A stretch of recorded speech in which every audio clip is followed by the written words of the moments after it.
தமிழ்நாட்டை வார்த்தெடுத்து வளர்த்தெடுத்து செதுக்கிய சிற்பி எங்கள் ஆரையூர் அண்ணன் தளபதி அவர்களின் பிறந்த நாள் பொதுக்கூட்டத்தின் தலைவர், மாவட்ட இளைஞரணி துணை அமைப்பாளர் அண்ணன் ககணேசன் அவர்களின் அருந்தவ புதல்வன் அன்பு தம்பி விக்னேஸ்வரன் அவர்களே, பகுதி இளைஞரணி அமைப்பாளர் ஜெகதீஷ் பாபு அவர்களே, பகுதி கழகத்தின் தகுதி வாய்ந்த செயலாளர் ஆரையூர் அண்ணன் முரளி அவர்களே, மேற்கு பகுதி கழகத்தின் செயலாளர் மதியில்லாத முட்டாள்களுக்கு மதியில் மதியோடு செயல்படுகின்ற அன்பு சகோதரர் மதி அவர்களே, வட்டக்கழக செயலாளர் அன்பு அண்ணன் ககணேசன் அவர்களே, துறை பார்த்திபன் அவர்களே, மாவட்ட இளைஞரணி அமைப்பாளர் என் ஆரையூர் அண்ணன் ஜே அன்பழகன், இந்த இயக்கத்திற்கு தந்த செல்வ சீதனம் என் அன்பு தம்பி ராஜா அன்பழகன் அவர்களே, மாமன்ற உறுப்பினர் ரேவதி அவர்களே, கீதா முரளி அவர்களே, மாவட்ட துணை அமைப்பாளர்கள் தினேஷ் மாணிக்கம், மா சங்கர், பிரகாஷ், அஸ்வின் குமார் அவர்களே, திவான் குமார், தீபன், ஏமந்த் குமார், முருகேசன் என்ற குட்டி, நிரஞ்சன் சாய், சுந்தர் ரகு, அபினேஷ் பாபு அவர்களே, சிறப்புரையாற்றி நலத்திட்ட உதவிகளை வழங்க வருகை தந்திருக்கின்ற மயிலாப்பூர் சட்டப்பேரவை உறுப்பினர், மாவட்ட கழகத்தின் மதிப்புமிக்க செயலாளர், எனக்கு வழக்கு வந்தாலும் நான் கவலைப்பட தேவையில்லை, வழக்கறிஞர் படித்த என் ஆரையூர் அண்ணன் தா வேல் அவர்களே, மாநில துணை செயலாளர் இளைஞரணிக்கு இளைஞரணியை இயக்குகின்ற இயக்குனர், கடலில் இருப்பதெல்லாம் முத்தல்ல, எங்கள் தளபதி கண்டெடுத்த முத்து என் ஆரையூர் அண்ணன் ஜோயல் அவர்களே, மயிலை பகுதி நிர்வாகிகள் முனுசாமி, சீமன் கோ, சேகர், தாஸ், குமாரி, உதயகுமார், ராஜேந்திரன், அசோக்குமார், பாக்யதாஸ், அகல்யா, விஸ்வநாதன், முருகையா, வட்ட செயலாளர்கள் தாஸ், மாப்பா, அன்பு, வெற்றிவேல், கண்ணன், பொன்னுசாமி, அருமையண்ணன் ராஜவேலு, கிருஷ்ணமூர்த்தி, எஸ்ஆர் ராஜா, சுரேஷ்குமார், நாகராஜன், ஏழுமலை, ராஜேந்திரன், மாமன்ற உறுப்பினர் விமலா, கிருஷ்ணமூர்த்தி, நன்றியுரையாற்ற இருக்கின்ற ஜெயக்குமார், உதயன், இளையகுமார் என்ற சூர்யா, ராஜேஷ்குமார், அரவிந்த், ரமேஷ், லோகேஷ், விஜய், தீபன், கணேஷ், மோகன்ராஜ், சூர்யா, கிரிகிருஷ்ணன், குமரேசன், மணிகண்டன், நவீன், சுகுமார், பரத் உள்ளிட்ட கழக தோழர்களே, திரளாக வருகை தந்திருக்கின்ற பெரியோர்களே, என்னை பெற்றெடுக்காத என் அன்பு தாயே, எதிர்கால இந்தியாவை உருவாக்க காத்திருக்கும் இளைஞர் சமுதாயமே, ஒரு 8 மாத காலம் சிறையிலும் வெளியிலும் சிக்கி தவித்த நான் அப்புறம் போட்டுக்கு வந்தோன்னு போட வேண்டியதாங்க. நம்ம புக்கு பேப்பரு லேப்டாப் வச்சுன்னு பேசுகிற ஆள் கிடையாது. அதே மாதிரி பார்த்தீங்கன்னா இந்த கடை இருக்குல்ல, கடை வாடகைக்கு எடுத்து கடை நடத்துவான். அவன் பார்த்தீங்கன்னா காலையில் சாவியை கொண்டு வந்து பூட்டி இருக்கிற கடையை பெயிண்ட்டை சுருங்கி அப்புறம் ஒரு கற்பூரம் கொடுத்துட்டு கடையை திறப்பான். அவன் ஒரிஜினல் கடைக்காரன். நான் அப்படி இல்லை, கையில் இருக்கிற என்கிட்ட இருக்கிற சாமானியத்தில் வருவேன், ரோட்டில் போட்டுவேன், விற்பேன். வாங்கினா வாங்கு, வாங்காட்டினா போ, அதை பற்றி எனக்கு கவலை இல்லை. இந்த உயிரும் உறவும் உடலும் இந்த இயக்கத்திற்கு சொந்தம் என்று வாழ்வோம். இதை தவிர வேறு எனக்கு எதுவும் தெரியாது.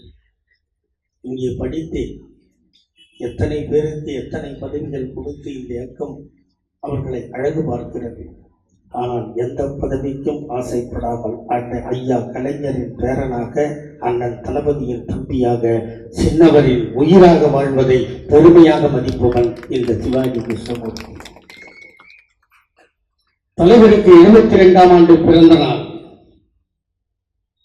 அவர் 50 வயதுக்கு அரசியலுக்கு வந்தாரா, இல்லை 49 வயசுல வந்துட்டு அரக்கால் டவுசர் மாதிரி கத்துறாரா, இல்லை அறிவில்லாமல் பேசுறாரா, இன்னைக்கு தான் பூலோகத்திலேருந்து புறத்து காலில் கண் கருத்து மத்தியானம் பேசுகிறது.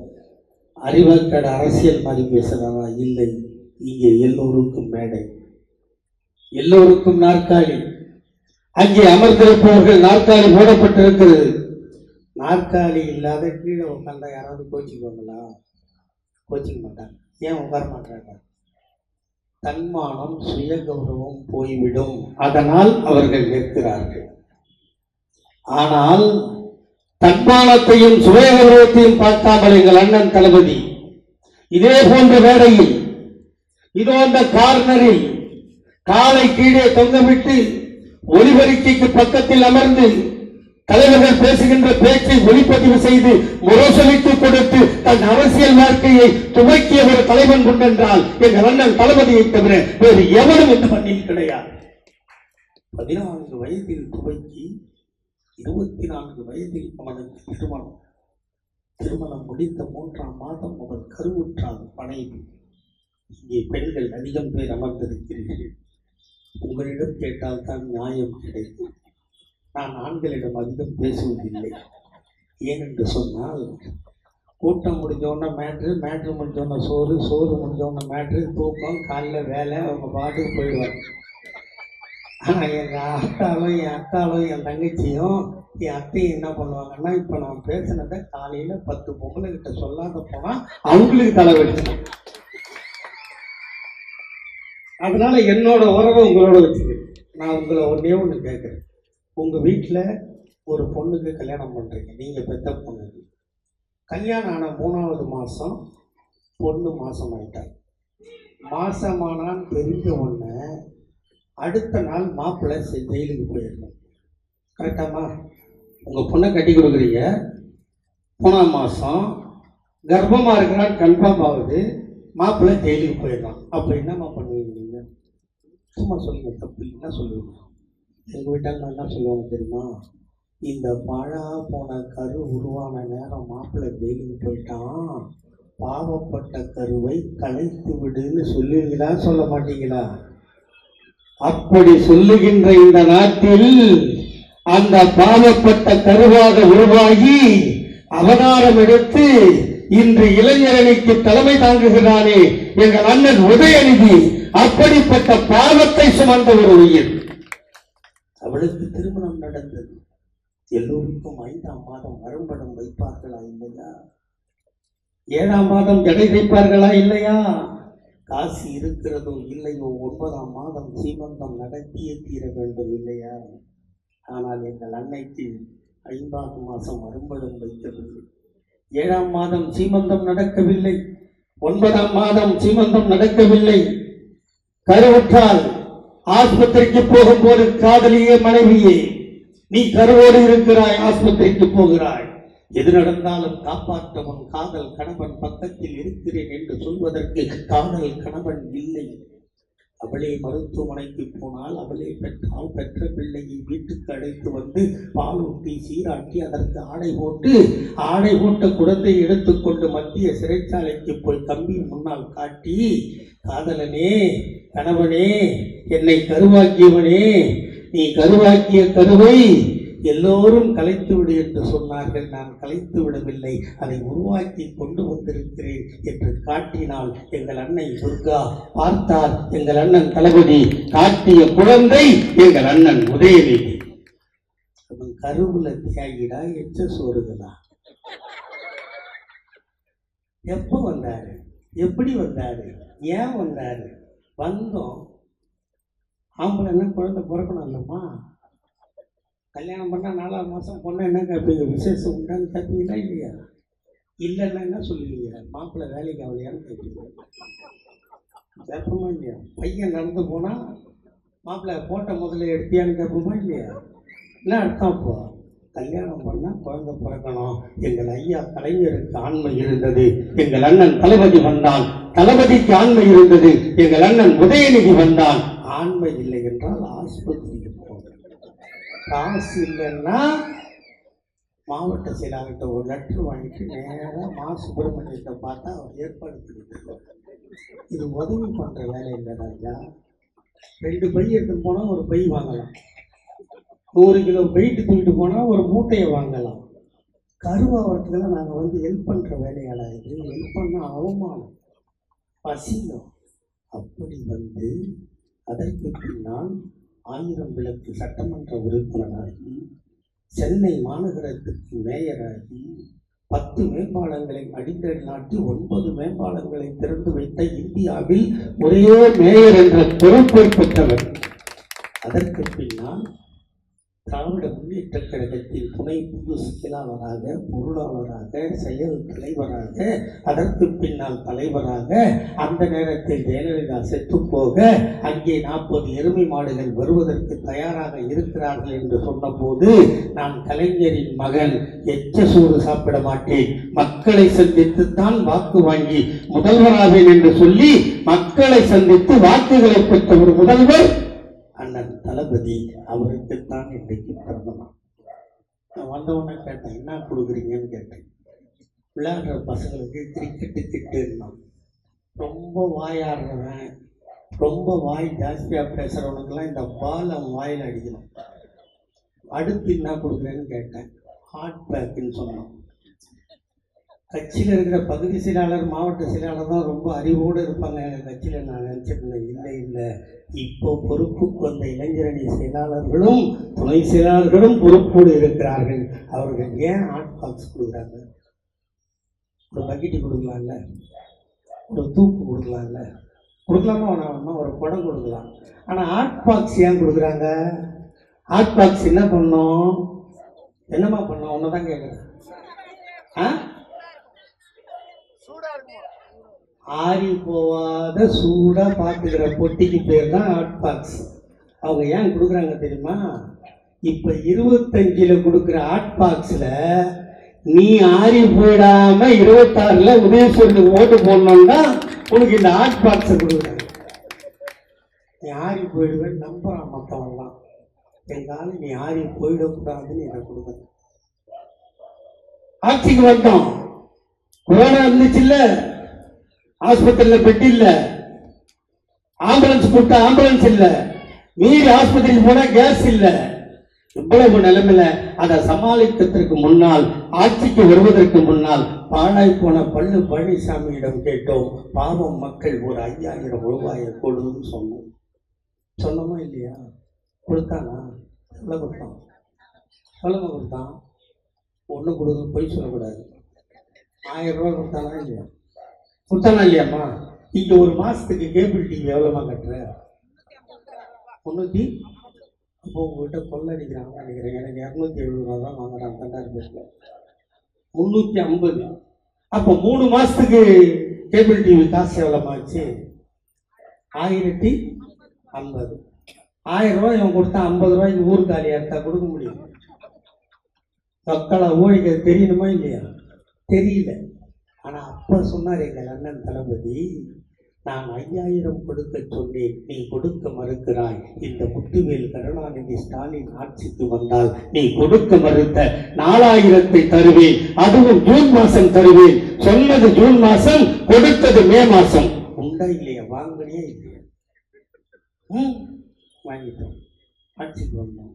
இங்கே உட்காந்துக்கிற தாய்மாரை கேட்குறாரு, எல்லாரும் ஏதாவது ஒரு வேலைக்கு போகிறீங்க, கண்டிப்பாக போகிறீங்களா இல்லையா? சித்தாள் வேலைக்கு, ஆஃபீஸ் படிக்க, டேபிள் படிக்க, ஹெல்ப்பர், ஏதோ ஒரு வேலைக்கு படிக்க போனால் சம்பளம் கொடுப்பனா இல்லை? கொடுத்தா யார்கிட்ட கொண்டாந்து கொடுப்ப? சம்பளத்தை யார்கிட்டமா கொண்டாந்து கொடுப்ப? அம்மா வாயில் அசைப்படுறம்மா, நீ தான் சொல்லு. அம்மா நீ பயங்கரமான ஆள், யார்கிட்டையும் கொடுக்க மாட்டாங்க அப்படி சொல்லக்கூடாது. என் முன்னாடிலாம் ஏன்ட்ட நாங்கள் கொடுப்போம்ல. சம்பளம் வாங்கினா யார்கிட்டயோ ஒருத்தட்ட கொடுத்துருவோம். அடுத்த நாள் வேலை கிளம்பணுமா இல்லையா? வேலை கிளம்புனா பிளிட்டு வச்சு புடவை கட்டலாம், பேண்டு போட்டு லூஸ் ஏரா தலை வரலாம், ஸ்டிக்கர் பொட்டு வைக்கலாம், பூ வைக்கலாம், ஹேண்ட் பேக்கும் மாட்டிக்கலாம், ஐயில் செப்பலும் போட்டுக்கலாம்.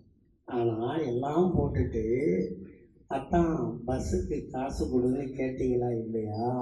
இதை பார்த்து உன்னை பெத்தவளோ அழுதானோ இல்லையோ, எங்கள் தளபதி அழுதார், அதனால் கையெழுத்து போட்டார்.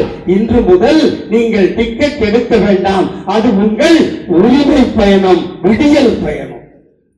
அதான் பஸ் புதி கொடுத்தோம்னா வயசானவங்களாம் வீட்டில் போய் கேட்டாங்க, வேலைக்கு போகிறவங்களுக்கு பஸ் புதி, நான் கொஞ்சம் கலரு, என் புருஷன் சந்தேகப்படாது, வேலைக்கு அனுப்ப மாட்டான், என்ன கொடுப்பேன்னு கேட்டீங்க.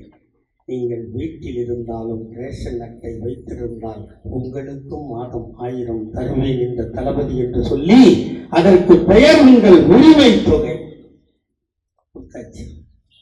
அந்த ஸ்கூல் படிக்கிறதுல பொம்பளை பசங்க அதெல்லாம் கேட்டுச்சு. தாத்தா தாத்தா எங்கள் ஆயாவுக்கு 1000, எங்கள் ஆத்தாளுக்கு பஸ்ஸு புதி, நான் +2 படிச்சுட்டு காலேஜுக்கு போக போகிறேன், ஸ்டேஷ்னரி வாங்கணும், long size short size note வாங்கணும், ஜெராக்ஸ் எடுக்கணும், ப்ராஜெக்ட் பண்ணணும்.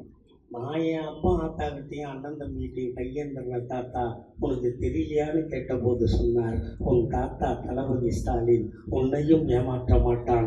6 முதல் 12 வரை அரசு பள்ளிகளோ உதவி பெறும் பள்ளிகளோ படித்திருந்தால் நீ எத்தனை ஆண்டு படித்தாலும் அத்தனை ஆண்டுக்கும் உன் தாத்தா மாதம் 1000 தருவான். அது புதுமை பெண் திட்டம். உடனே பையன் சுமார் போனா, இல்லையா நியாயம், ஒரே அப்பன் ஒரே ஆத்தா, என் தங்கச்சிக்கு மட்டும் 1000 ரூபா கொடுத்தா நானும் தான் காலேஜுக்கு போகிறேன், எனக்கு யாரையா தருதுன்னு சொன்னான். இந்த வருஷத்துலேருந்து சொன்னார், உனக்கு உன் தாத்தா மாதம் 1000 ரூபாய் தருவேன். அது தமிழ் புதல்வன் திட்டம். ரோட்லேருந்து இப்போ வரோம், ஆட்டோ போயிட்டு இங்கே ஒரு சின்ன ஆக்சிடெண்ட் ஆனால் கவர்மெண்ட் ஹாஸ்பிட்டல் தான் எடுத்து போனால் ஆஸ்பத்திரி என்ன சொல்லுவான், 10 நிமிஷத்துக்கு முன்னாடி தூக்கிட்டு வந்தால் காப்பாற்றிருக்கலாம், 5 நிமிஷம் முன்னாடி வந்தா காப்பாற்றிருக்கலாம் சொன்னானா இல்லையா? பல பேர் அவர் செத்து போனானா இல்லையா? இதை தடுப்பதற்கு நீங்கள் யாரும் கேட்கவில்லை, தேர்தல் வாக்குறுதி நாங்களும் சொல்லவில்லை. ஆனால் அப்படி ஒரு விபத்து நடந்தால் யாராவது கொண்டு போய் பக்கத்தில் இருக்கின்ற தனியார் மருத்துவமனையில் சேர்த்தால் 48 மணி நேரம் உயிரை காக்கின்ற செலவை உங்கள் தளபதி ஏற்பான். அது நம்மை காக்கும் 48. இப்படி முன்னாடிலாம் சேர்ப்பாங்க. கவர்மெண்ட் ஆஸ்பத்திரியில் ஆட்டோக்காரெலாம் சேர்ப்பாங்களா இல்லையா? சேர்ப்பாங்க. சேர்த்தவன் பொழைச்சா இவன் பொழைச்சான், சேர்த்தவன் செத்துட்டா கொண்டு போய் சேர்த்தவன் செத்தான். ஆமாம், அவன் 1 வாரம் உடம்பு சரியில்லாத வீட்டில் இருப்பான் ஆட்டோக்காரன். அன்றைக்கி தான் ஆட்டோ எடுப்பான் பழப்புக்கு போகலான்னு. போலீஸ் வந்து கையை போடும், சார் நீங்கள் தான் சார் டியூட்டிக்கு போகிறேன், 1 வாரம் சாப்பாடே இல்லை சார், சம்சாரத்துக்கு சாப்பாடு ஆகிறதுக்கு காசு சம்பளம். ஏய் வாடா, நீ எதுவும் சேர்த்தல, அவன் சேர்த்துட்டான், கேஸ் வருது, கோர்ட்டுக்கு வந்து சாட்சி சொன்னாங்களா இல்லையா? சித்திரவதைப்பட்டானா இல்லையா? இந்த இம்செல்லாம் வானான்னு சொல்லி தான் ரோட்டில் உழுது கிடந்தா கூட வீடியோ எடுத்து வாட்ஸ்அப்பில் போடுவானே தவிர கீழே தூக்கி போய் சேர்க்க மாட்டான். இதை கருத்தில் கொண்ட எங்கள் அண்ணன் தளபதி அப்படி கொண்டு போய் சேர்ப்பவனுக்கு வழக்கு எதுவும் இல்லை, அவனுக்கு ஊக்கத்தொகை 5000 தரும் என்ற இந்த ஆட்சி தரும் என்று அறிவித்தவர் அண்ணன் தளபதி. இவங்க எல்லாருக்கும் பண்ண உடனே அந்த 1 to 5 பொடுசு இருக்குல்ல, பொடுசு அதெல்லாம் கேட்டுச்சு. தாத்தா தாத்தா எல்லாருக்கும் கொடுத்துட்டேன், எங்கள் ஆத்தாலும் அப்பனும் வேலைக்கு போகிறான், காலையில் பள்ளிக்கூடம் போனால் டிஃபன் இல்லை, நான் பசித்த வயிறோடு போய் வாத்தி சொல்கிற பாடத்தை கேட்பானா, பசிக்கிற வயிறை பார்ப்பானான்னு கேட்டால் அந்த குழந்தைகளுக்கும் சொன்னார், உன் தாத்தா தளபதி கையெழுத்து போட்டே இன்று முதல் உனக்கும் காலை உணவு திட்டம். இவ்வளவு கொடுத்துருக்கோம். எனக்கு பிபி சுகர், பஸ்ஸில் ஏற முடியாது, மாத்திரை வாங்கணும், மக்களை தேடி மருத்துவம். நான் கல்யாணம் ஆகிறதுக்கு முன்னாடி எங்கள் அப்பா அத்தா படிக்க வைக்கல, கிராமத்திலிருந்து இங்கே வந்துட்டேன், இப்போ படிக்கணும்னு ஆசை இருக்குது, இல்லம் தேடி கல்வி, இப்படி அனைத்தையும் கொடுக்கிறார் என்று சொன்னால் இது எங்கிருந்து வந்தது? ஐயா தாத்தா கலைஞரின் ரத்தம் அந்த உடம்பில் ஓடுவதால், அவர் பெற்ற பிள்ளையாக இருப்பதால் இதை அத்தனையும் செய்து கொடுத்தார். இன்று அவருக்கு 72வது பிறந்த நாள், எனக்கு 66. இன்னைக்கு காலையில் தான் ஊர்ல இருந்தே வந்தேன், புதுக்கோட்டையிலிருந்து. பகுதி செயலாளர் கேளுங்க, எத்தனை ஃபோன் பண்ணியிருப்பாரு கேளுங்க, நீங்களே கேளுங்க, எத்தனை ஃபோன் பண்ணியிருப்பாரு. நான் எடுக்கல. ஏன்? ஊர்ல இருந்து வந்தேன், டயர்டு, தூங்கிட்டேன். 5:30 மணிக்கு தான் ஒரு ஃபோனை எடுத்தேன். எனக்கு எவ்வளோ டயர்டு இருக்கு, 72 வயசுல அவருக்கு டயர்டு இருக்கணுமா இல்லையா? இருக்குதா அவருக்கு? இல்லை. காலையில் கன்னியாகுமரி, மத்தியானம் திருச்சி, சாயந்தரம் விழுப்புரம், நைட்டு 2 மணிக்கு டி நகரில் ஆய்வு பண்ணுறாரா இல்லையா? அப்போ ஒருத்தன் கேட்டான், இதெல்லாம் எப்படி முடியுதுன்னு கேட்டான். நான் சொன்னேன், இப்படிலாம் சுத்தனா தான் ஒரு கலைஞரோட பிள்ளை இல்லைன்னா இல்லைன்னு. ஏன்னு கேட்டான். 1952 பராசக்தின்னு ஒரு படம் வந்தது இல்லை, பார்த்துருக்கீங்களா? பார்த்தீங்களா? பார்க்கலையா? நம்ம நான் பேசுறத மட்டும் நீ கேட்கணும், நான் பேசிட்டு இறங்கி போயிடுவோம். ஆள் கிடையாது. உங்கள்கிட்ட கேள்வி கேட்ப, நீ பதில் சொல்லி ஆகும். பார்த்தீங்க? அதுக்கு முன்னாடியே படம் வந்தது. 20 பாட்டு வருமா? 5 பாட்டுக்கு தூங்கணும், 2 பாட்டுக்கு டம் அடிக்கணும், 4 பாட்டுக்கு பாத்ரூம் போகணும். தானே படம். பராசக்தின்னு ஒரு படம் வந்த பிறந்தான் 2.25 மணி நேரம் பார்க்குறவனை கண்ணை கூட சிமிட்டாம பார்க்க வச்ச படம் பராசக்தி. அப்போ எவனோ கடையில் விற்கிற இங்கு மையை வாங்கி கலைஞர் ஐயா கையில் இருக்கிற பேனாவில் ஊற்றினா அந்த கைப்பட்ட மையக்கே அவ்வளோ பவர் இருந்தது. எங்கள் அண்ணன் தளபதி, எங்கள் தாத்தா கலைஞரோட சொந்த மையில தயாரானவன், அவன் எவ்வளவு வேகமா இருப்பான்னு இப்படி தெரிஞ்சிக்க. அவருடைய ரத்தம் ஓடுகிறது. பணம் இல்லை, கொடுப்பதற்கு நிதி இல்லை, திட்டங்களை நிறைவேற்ற பணம் இல்லை, 100 நாள் வேலை வாய்ப்புக்கா பணம் இல்லை, 1 முதல் 5 வரை டீச்சருக்கு சம்பளமா பணம் இல்லை, ஆனால் கொடுத்து கொண்டிருக்கிறார். எப்படி என்றால் இது தாத்தா கலைஞரின் பிள்ளை. அதனால் அந்த தாத்தா 5 முறை தமிழ்நாட்டை ஆண்டாரா இல்லையா? கேட்டதையெல்லாம் கொடுத்தாரா இல்லையா? அவர் கொடுத்து விட்டு 6வது முறையாக வாக்கு கேட்டு, இதே பகுதிக்கு நான் வந்த போது நானும் வாக்கு கேட்டேன். என்ன சொல்லி கேட்டேன்? என் தாயே, உனக்கு ஒரு பெண் பிள்ளை பிறந்து விட்டார், அதற்கு திருமணம் நடத்துவதற்கு உன்னிடம் பணம் இல்லை என்றால் கவலைப்படாதே தாத்தா, நான் இருக்கிறேன் வா, திருமண உதவி திட்டம் ரூபாய் 30,000 தருகிறேன். திருமணம் முடிந்ததா? அந்த இளம் ஜோடி ஆக்கி சாப்பிட அரிசி இல்லையா? கவலைப்படாதே தாத்தா, நான் இருக்கிறேன் வா, 1 ரூபாய்க்கு 1 கிலோ அரிசி தருகிறேன். அந்த அரிசியை ஆக்கி சாப்பிட கேஸ் அடுப்பும் இல்லையா? கவலைப்படாதே தாத்தா, நான் இருக்கிறேன் வா, கேஸ் அடுப்பும் இலவசமாய் தருகிறேன். ஆக்கி சாப்பிட்ட ஜோடிக்கு பொழுது போகவில்லையா? கவலைப்படாதே தாத்தா, நான் இருக்கிறேன் வா, இலவசமாய் வண்ண தொலைக்காட்சி பெட்டி தருகிறேன், சந்தோஷமாக வாழ். மணமகன் மணமகளை கர்ப்பமாக்கி விட்டானா? அவளுக்கு சத்தான உணவு வாங்கி கொடுக்க உன்னிடம் காசு இல்லையா? கவலைப்படாதே தாத்தா, நான் இருக்கிறேன் வா, மாதம் 1000 மீதம் 3 மாதம் 3000 தருகிறேன், சத்தாக சாப்பிட்டு கருவை முத்தாக காப்பாற்று. பெற்று போட்ட பிள்ளைக்கு பால் சுரக்கவில்லையா? கவலைப்படாதே தாத்தா, நான் இருக்கிறேன் வா, மீண்டும் 1000 மீதம் 3 மாதம் தருகிறேன், குழந்தையை காப்பாற்று. காப்பாற்றிய பிள்ளை பள்ளிக்கு போக வேண்டுமா? பள்ளிக்கு கட்டுவதற்கு உன்னிடம் காசு இல்லையா? கவலைப்படாதே தாத்தா, நான் இருக்கிறேன் வா, school fees free, uniform free, புத்தகம் ஃப்ரீ, புத்தகம் போடுகின்ற பையும் ஃப்ரீ, அவன் பஸ்ஸிலே போவதற்கு பஸ் பாஸும் ஃப்ரீ. பள்ளிக்கு போன பிள்ளை சவலையாக இருக்கிறானா? அவனுக்கு சத்தான உணவு இல்லையா? கவலைப்படாதே தாத்தா, நான் இருக்கிறேன் வா, சத்துணவில் வாரம் 5 முட்டை தருகிறேன், அவன் முட்டை சாப்பிட மாட்டானா? அவனுக்கு வாழைப்பழம் தருகிறேன். வளர்ந்த பிள்ளை +1 போனானா? அவன் சைக்கிள் ஓட்டுவானா? அவனுக்கு வாங்கி கொடுக்க உன்னிடம் பணம் இல்லையா? கவலைப்படாதே தாத்தா, நான் இருக்கிறேன் வா, இலவசமாய் சைக்கிள் வாங்கி தருகிறேன். +1 +2 முடித்தானா? காலேஜுக்கு போக வேண்டுமா? அவன் தான் வீட்டில் முதல் கிராஜுவேட்டா? காசு இல்லையா? கவலைப்படாதே தாத்தா, நான் இருக்கிறேன் வா, காலேஜ் ஃபீஸும் புரி. அவனும் படித்தானா? அவனும் காதலித்தானா? அவனுக்கும் திருமணம் நடந்ததா?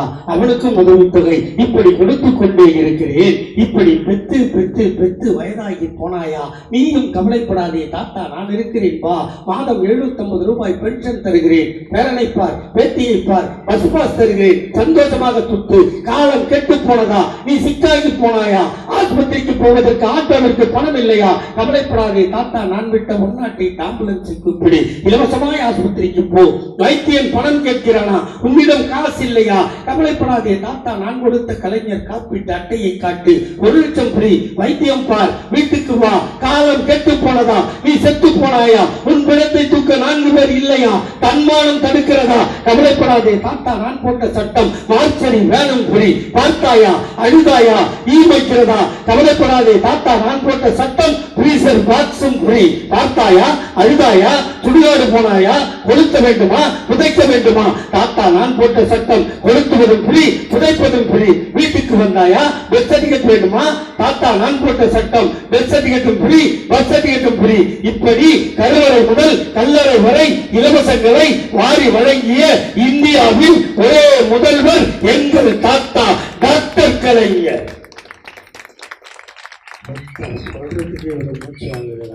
தாத்தாவுக்கு எவ்வளோ வாங்கியிருக்கேன். இவ்வளவும் செஞ்சுட்டு அதோட விட்டாரா? அதோ போறான் நொண்டி, அதோ போறான் ஒன்றரை கண்ண, அதோ போறான் டப்ஸா. சொன்னீங்களா இல்லையா? அவர்களை பார்த்து அவர்களை பெற்றவர்கள் அழுதார்களோ இல்லையோ, எங்கள் தாத்தா கலைஞர் அழுதார். அவனையெல்லாம் அழைத்தார். நீ நொண்டி இல்லடா, நீ டப்ஸா இல்லடா, நீ ஒன்றரை கண்ணா இல்லடா, ஒரு திறமை போனால் உன்னிடம் இன்னொரு திறமை இருக்கிறது.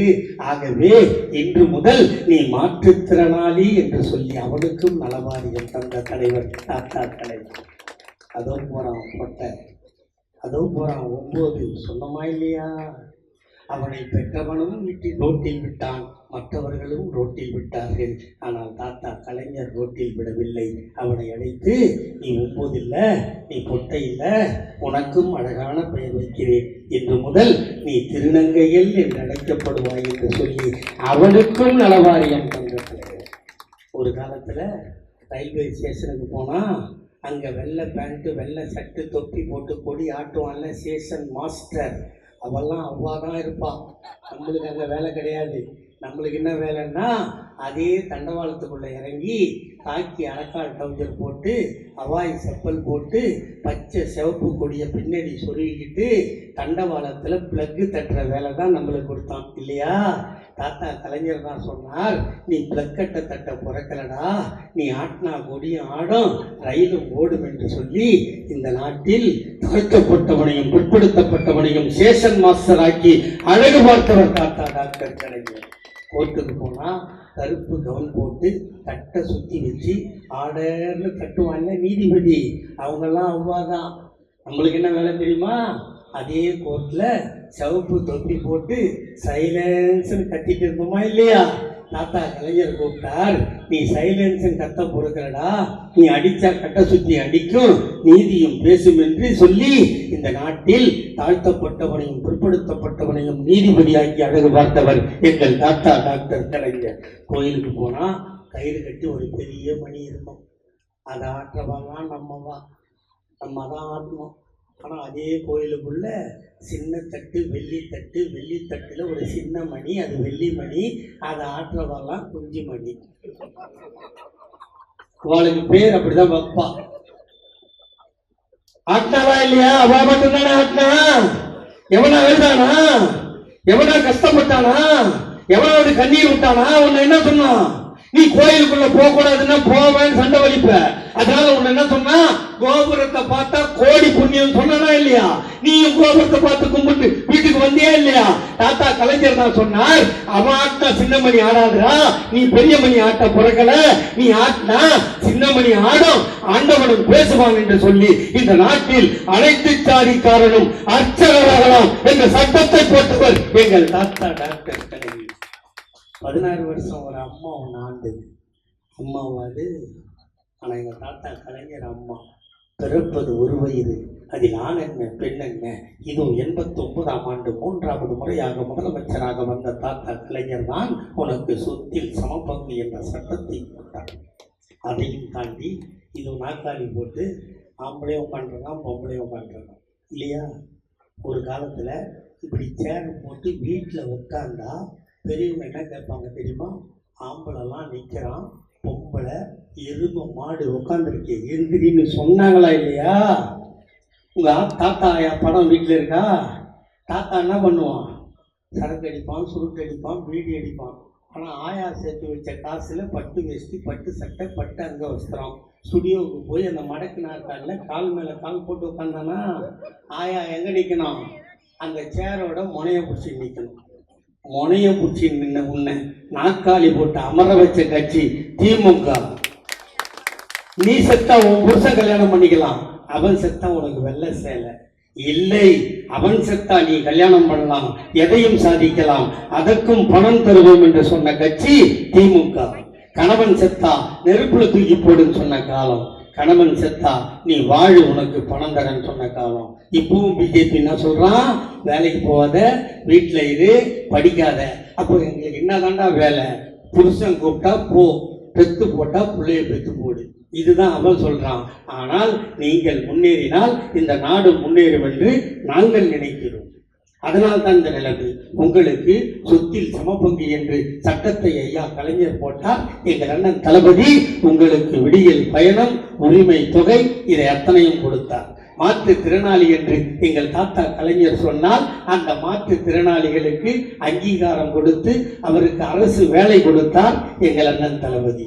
அவன் காலை மெரினா கடற்கரையில் நனைப்பதற்கு தாத்தாவின் பேரன் எங்கள் அண்ணன் உதயநிதி தான் மரப்பாலம் அமைத்து கொடுத்து ஊனமுற்றவனும் மெரினா பீச்சை பார்க்க அனுமதி தந்தான். இப்படி அண்ணன் ஐயா கலைஞர் கன்னியாகுமரியில் திருவள்ளுவருக்கு சிலை வைத்தால் எங்கள் அண்ணன் தளபதி விவேகானந்தர் மண்டபத்துக்கும் திருவள்ளுவர் சிலைக்கும் பாலம் அமைத்து தந்தார். திருநங்கைகள் என்று தாத்தா பெயர் வைத்தால் எங்கள் அண்ணன் தளபதி அந்த திருநங்கைகளை அரசு பணியில் அமர்த்தி ஊர்காவல் படையில் வேலைக்கு சேர்த்தார். எங்கள் தாத்தா சென்னையில் டைட்டில் பார்க் கட்டினார். எங்கள் அண்ணன் தளபதி மதுரையிலும் கோவையிலும் டைட்டில் பார்க் கட்டுகிறார். இப்படி வழிவழியாக தலைமுறையாக வந்ததனால் இந்த விளைவுகள் வந்தது. இல்லை என்றால் இதை நீங்கள் வாரிசு அரசியல் என்று ஒதுக்கி வைத்தால் வீணாக போவது நீங்கள் தான். இங்கே எல்லாரும் இதை பாட்டு பாடினாரு. அவர் கூட சொன்னார், மறக்காதீங்க 26 ஓட்டு போடு. நான் தமிழ்நாடு முழுக்க போகிறேன், யார்கிட்டையும் போய் 26 உதவி செய்து ஓட்டு போட்டு நான் கேட்டதே இல்லை. ஏன் தெரியுமா? 5 வருஷம் உங்களுக்காக மாடாக உழைக்கும். நீங்கள் பண்ணுற ஒரே வேலை என்னது? காலையில் குளிச்சுட்டு டிஃபன் சாப்பிட்டு நேராக ஓட்டு சாவடிக்கு போய் முன்ன மாதிரி சீட்டு கூட கிடையாது, பிரித்து முத்திரை குத்தி மடித்து போடணும். இப்போ அப்படி இல்லை. போனால் நேராக உதய சுற்று நேராக ஒரு சுவிட்ச் இருக்கும், அது அமுக்குன்னா கீழே சவுண்டு வரும், உதய சுற்று லைட் இருக்கும். இந்த ஒரு வேலை நீ செஞ்சுட்டு கொரோனா வந்தது. உலகத்தில் எல்லாம் என்ன சொன்னான்? வீட்டிலிரு, விழித்திரு, தனித்திரு. இதுதானே உலகமே சொல்லிச்சு. உலகத்துல ஒருத்தன் தவறாக சொன்னான், தமிழ்நாட்டில் ஆட்சி பண்ணவன் என்னை பார்க்க வராதீர்கள், கொரோனா போடு வச்சான். புருஷன் பொண்டாட்டி கூட நேராக பார்த்து மூச்சு விடாத காலம். ஆனால் உலகத்தில் ஒரு தலைவன் சொன்னான், ஒன்றிணைவோம் வா என்று சொன்ன ஒரே தலைவன் எங்கள் அண்ணன் தளபதி. அதோடு விட்டாரா? ஒரு நம்பரை கொடுத்து இந்த நம்பருக்கு ஃபோன் பண்ணால் உங்களுக்கு அரிசி, பருப்பு, மருந்து, மாத்திரை எல்லாம் வீட்டுக்கு வரும்னு சொன்னார். வந்துதா? பண்ணீங்களா? வந்துதா? இப்படி உங்களுக்கு நலத்திட்ட உதவிகளை தந்துத்தான் இதோ அமர்ந்திருக்கிறானே ராஜா அன்பழகனின் தந்தை ஜே அன்பழகன் கொரோனா தாக்கி செத்து போனான். அதனால் இந்த இயக்கம் எங்களை அழித்துக் கொண்டு உங்களை வாழ வைக்கின்ற ஒரே இயக்கம் திமுகவை தவிர வேறு எந்த இயக்கமும் இல்லை என்பதை நீங்கள் நெஞ்சில் கொள்ள வேண்டும். அதனால தான் உங்கள்கிட்ட நான் உதவி செய்வது ஓட்டு கேட்க மாட்டேன்னு சொன்னேன். நாங்கள் சாவறோம், ஆனால் உங்களை காக்க நீங்கள் வாழறீங்க, நாங்கள் உழைக்கிறோம். ஆனால் நேற்று பெய்த மழையில் இன்று ஒரு கட்சி ஆரம்பிச்சுட்டு முத்துவேல், கருணாநிதி, ஸ்டாலின் என்று கம்பீரமாக பெயர் வைத்துக் கொண்டால் போதுமா என்று கேட்டால், உன் அப்பன் பேரும் உன் தாத்தா பேரும் உனக்கு ஞாபகம் இல்லைன்னா அப்பா அக்காட்ட போய் கேட்டு தெரிஞ்சு வந்து நீயே சொல்லு. நாங்கள் சொன்னோம், எங்களுக்கு அட்ரஸ் இருக்கு. அப்பாவை சொன்னா இந்த நாட்டை நட்டு நிக்க வச்ச தாத்தா நீங்க கலைஞர் பேர்ரா. தாத்தாவை சொன்னா அந்த காலத்துல முத்துவேலர் பேங்க்ல பங்கு சந்தையில பணம் வச்சிருந்தவர் எங்க தாத்தா கலைஞரோட அப்பா முத்துவேலர். உன் அப்பனும் தாத்தனும் ரோட்ல பிச்சை எடுத்தா உனக்கு பேர் சொல்ல வக்கு இல்லைன்னா சும்மா போடா. அதை விட்டுட்டு நாங்க சொல்றதை கேட்கறேன். எங்களுக்கு கூட தான் பொதுக்குழு நடக்குது, நாய் மாதிரியா கத்துறோம். ஏண்டா அதுலேயும் பார்த்தீங்கன்னா டெய்லி காலையில் மத்தியானம் நைட்டு சொல்கிற நாய் அப்படி கட்டாது. 3 வேளை சோறு போடலாம் தான் கேட்ட எகிரி எகிரி கட்டும். என்ன நினைச்சிட்டு நீங்கள்? கொரோனா வந்தது, எங்கே போயிருந்த? எங்கே போட டான்ஸ் ஆடிங்க? அதை ஆடுறதுக்கு எவ்வளோ காசு வாங்கின? எவ்வளோட புரண்டை? மழை வெள்ளம் வந்தது, யார் மசுரை கொடுங்கன? உனக்கு என்ன தகுதி இருக்கு? பேசு, அச்சுக்குவா அச்சுக்குவா, என்ன வேணா பண்ணு. எங்களை நான் அழிக்கணும், எங்களை ஓச்சிருவேன்னு சொன்னால் அவங்களுக்கு சாவு சீக்கிரம்னு அர்த்தம்டா. இதாண்டா திமுக வரலாறு. எங்களை பேசாமல் இருந்தால் அவன் வாழ்வான். எங்களை எப்போ பேச வரணும் அப்போ சீக்கிரம் சாவு போகிறான். எங்கள் தாத்தா கலைஞர் கூட ஒருத்தன் சொன்னான், உடம்பு சரியில்லை சிக்கா. ஆமாம், உங்கள் தாத்தா செத்துட்டாராம். எல்லா சமாதியும் கட்டிட்டார். கொஞ்சம் வெயிட் பண்ணு, ஒரு பெரிய சமாதி ஒன்று கட்ட வேண்டியது.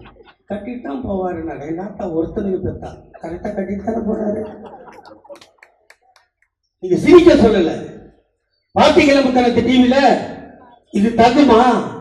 இப்படி பேசலாமா? என்ன ஒன்னே ஒன்று எனக்கு ஒரே வருத்தம், எங்க முதலமைச்சர் மேல கோபம்.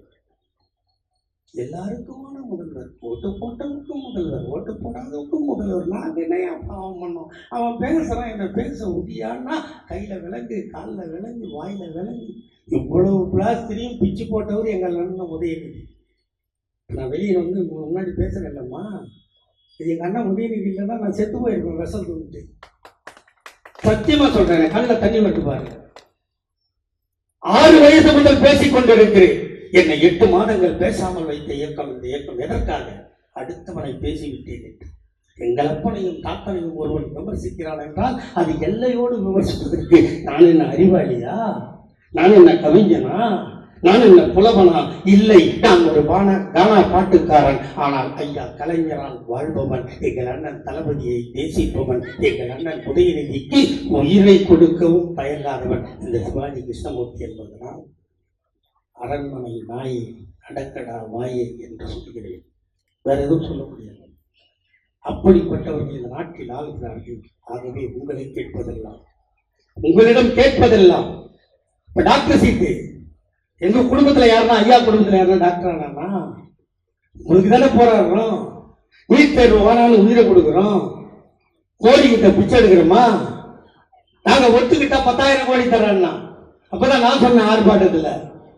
ஒருத்தருக்கு பசிக்குது, 3 வேளை சாப்பிடல, அதுக்காக நான் பிரியாணி வாங்கி கொடுக்குறேன், அதை கக்கூசில் உட்காந்து சாப்பிடுன்னா சாப்பிடுவோமாமா? அப்படி கதை தான் இப்போ மோடி பண்ணிட்டு இருக்கிறான். அதனால மோடி கேடிபி வேலைலாம் இங்கே வானம். நீங்கள் வரவெல்லாம் வாங்க, மக்களுக்கு எதனா பண்ணுங்க. சம்பாதிச்சு கொடி கொடியாக வச்சிருக்கீங்கடா பாவிங்க, கொஞ்சம் அவுத்து விடுங்கடா. உன் கூட போட்டோ எடுக்க முடியாடா பாவி. முன்னாடி அந்த பேச்சு பேசுறியே, போட்டோ எடுக்க போனா விஜய் கூட ஏர் பின்னெல்லாம் செக் பண்ணுறான். மைக்ரோ ஃபோன் இல்லை, ஃபோன் எடுத்து போனால் பிடிங்கி வச்சுக்கிறான். உனக்கு எதுக்குப்பா பவுன்ஸு? நிதம் அது வேற. நான் மாநாடு முதல் பொதுக்குழு வரை என்னை தடுக்கிறாரு. எந்த மயிரானா தடுத்தான்? ரோட்ல சொல்லிட்டு போயேன், நீ வந்தாதானே. யாரா தலைவர்கள் செத்தா வீட்டுல போட்டோ எடுத்துட்டுமா? யாரா முத்துராமலிங்க தேவருக்கு பிறந்த நாள் வந்து இல்லை, எல்லா கட்சிக்காரனும் போய் மாலை போட்டானா இல்லையா? மதுரையில் இருந்தவன் மதுரைக்கு போனா, சென்னையில் இருந்தவன் சென்னைக்கு போட்டாங்களா இல்லையாம்மா? ஆமான்னு சொல்லியிருக்கேன்னா இல்லையா? போய் போட்டாங்களா? போய் போடுறவங்க தானே தலைவன். வீட்டுக்குள்ள பத்திரிகைக்காரனை கூட அனுமதிக்காம உள்ள நின்று போட்டோ எடுத்து போட்டோவை மட்டும் பத்திரிகை கொடுக்குறீங்க. நீ யாரா? நீ என் வாயில நல்லா வருது, நீ யாரு சொல்லு? என்ன தடுக்கிறாங்க? உன்னை தடுக்கிறது நாங்க யாரா?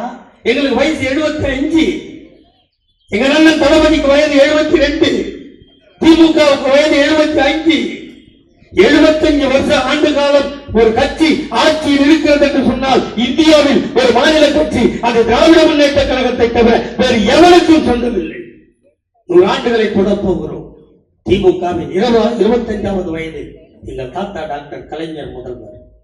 திமுகவின் 50வது வயதில் எங்கள் தாத்தா டாக்டர் கலைஞர் முதல்வர். 75ஆம் ஆண்டு எங்கள் அண்ணன் தளபதி முதல்வர்.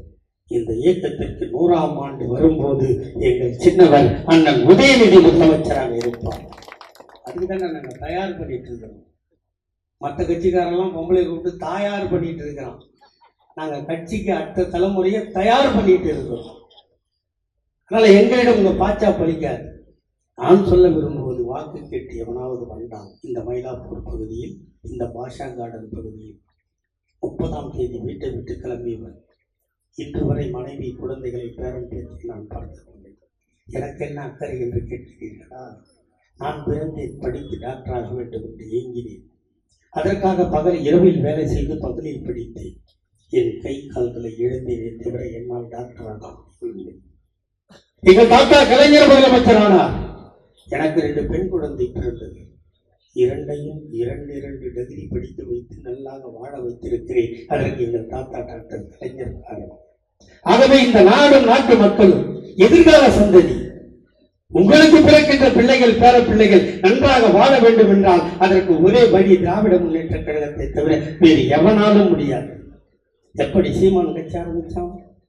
யாரை காலி பண்ண? நம்மளை காலி பண்ண சீமானை கொண்டு வரோம். அவன் பார்த்தான், மேட்ரு முடிச்சான், க்ளோஸ் பண்ணிட்டான். கேட்டால் சொல்கிறான், வந்தால் கர்ப்பமாக்கின கலைச்ச போயிட்டான்.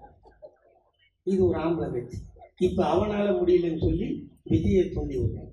நான் விஜய் பணக்காரன், பிரச்சனை இல்லை. அவனை நம்பி போகின்ற இளைஞர்கள் இளைஞர்கள் இந்த பகுதியில் இருந்தால் உங்கள் காதை தீட்டி வைத்துக் கொண்டு என்னை கேளுங்கள். தயவு செய்து உங்கள் காலில் விழுவதற்கு எனக்கு வெட்கம் இல்லை, வேதனை இல்லை. உங்களிடம் எனக்கு வழக்கோ ஒம்போ இல்லை. ஏதோ ஒரு மாயையில் ஒரு பின்னால் போயிருந்தான். அவன் 2 படத்தை ரெடியாக வச்சிருக்கான். இப்போ 25 லாஸ்ட்ல ஒரு படம் வரும், 26 தேர்தல் வரும்போது ஒரு படம் வரும். இதில் சுட்டுக்கினாருன்னா காலை தூக்கி நேராக அங்கே போயிடுவார். நீ நடு ரோட்டில் இருந்து லாரியில் அடிபட்டு சுற்றுருங்க. அதை மட்டும் ஞாபகம் வச்சுக்கோ. சீமா இப்போ நல்லா வாழறாரா இல்லையா? ஃபாரின் காரை வச்சுக்கிறாரா இல்லையா? அந்த கட்சியில் இருக்கிறவங்க பிச்சைக்காரன் ஆகிட்டானா இல்லையா? நடுத்தரில் நிற்கிறானா? இது எப்படி இருக்குதுன்னு சொன்னால், ஒரு கேஸ் சம்பந்தமா, வீடு கேஸ் சம்பந்தமா வீட்டு ஓனர் காரில் போய் வக்கீலை பார்த்தானா. கேஸ் நடக்க வக்கீல் கார் ஆகிட்டா வீட்டுக்காரன் சைக்கிளில் போனான் பாரு. அந்த மாதிரி கதையாக விஜய் ரசிகர்கள் ரோட்டில் நின்றாரு. மோடி ஒரு சிட்டிக்கு போட்டால் இன்கம் டேக்ஸ் அமைச்சா பயந்து உள்ளே ஓடி போய் ஒட்டிக்குவாங்க. அதுக்கு ஒரே உதாரணம், தலைவான்னு ஒரு படம் வந்தா இல்லையா? வந்துதா இல்லையாம்மா? இப்போ ஆம்பளையா வீரனாக பேசுறிய, நீ விட மாட்டியா? படத்தை நான் அப்படியே தான் வெளியே விடுவேன். நீயா நான் பார்க்கலாம், நான் இப்போ சொல்லியிருந்தா நீ ஆம்பளை. கொடநாட்டுக்கு போய் குளூரில் எல்லாம் சுருங்கி போவோம். அப்போ நம்ம மௌனம் கேட்டு பிடிச்சி தொங்கிங்க அப்படிங்களா? உங்களுக்கு மானம் வெக்க ஈனம் எல்லாம் இருக்குதா? அதனால் இளைஞர்களை தவறாக வழி நடத்தாதீர்கள். இந்த நாட்டின் இளைஞர்கள் வேகமானவர்கள், அதோடு விவேகமானவர்கள். அவர்களை விவேகம் உள்ளவர்களாக மாற்றியதே திமுகவின் போராட்டத்தால் தான். ஆகவே வருங்காலத்தில் உங்களை வாழ வைத்ததற்கு ஒரு இயக்கம் இருக்கிறது என்று நம்பி எங்களுக்கு வாக்களித்தார். உங்கள் காலுக்கு செருப்பாக உழைப்போம், வெல்வோம் 200, படைப்போம் வரலாறு. தமிழ்நாடு போராடும், தமிழ்நாடு வெல்லும். வாய்ப்புக்கு நன்றி. வெல்க தமிழ்.